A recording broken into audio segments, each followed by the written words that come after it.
యేసయ్య నామంలో శక్తి ఉన్నదయ్యా, శ్రీ యేసయ్య నామంలో శక్తి ఉన్నదయ్యా.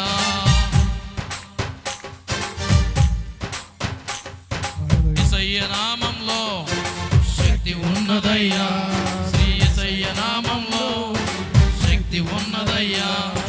నమ్మితే చాలు నీవు పొందుకుంటావు శక్తిని, నమ్మితే చాలు నీవు పొందుకుంటావు శక్తిని. యేసయ్య నామంలో శక్తి ఉన్నదయ్యా, శ్రీ యేసయ్య నామంలో శక్తి ఉన్నదయ్యా.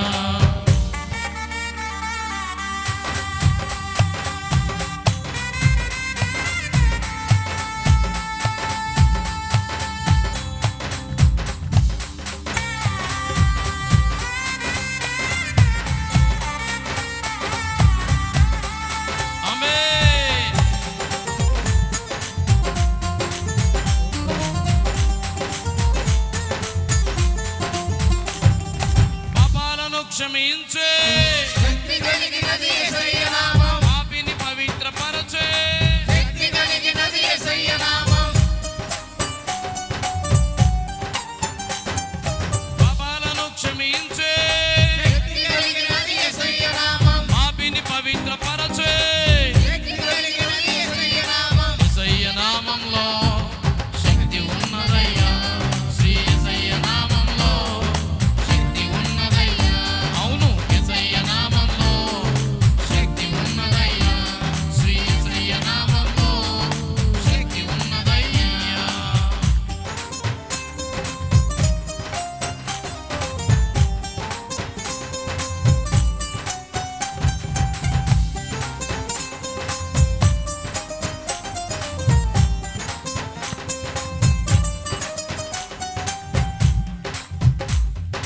దురాపలను పరద్రోలే శక్తి కలిగినది యేసయ్య నామం, దుఃఖితులను ఆదరించే శక్తి కలిగినది యేసయ్య నామం. దురాపలను పరద్రోలే శక్తి కలిగినది యేసయ్య నామం, దుఃఖితులను ఆదరించే శక్తి కలిగినది యేసయ్య నామం. యేసయ్య నామంలో శక్తి ఉన్నదయ్యా, శ్రీ యేసయ్య నామంలో శక్తి ఉన్నదయ్యా.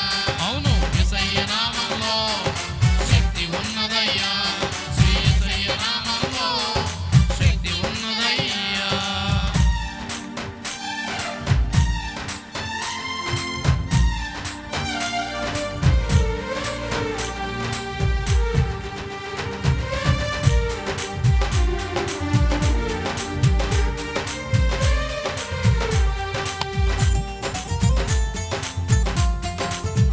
స్తోత్రం.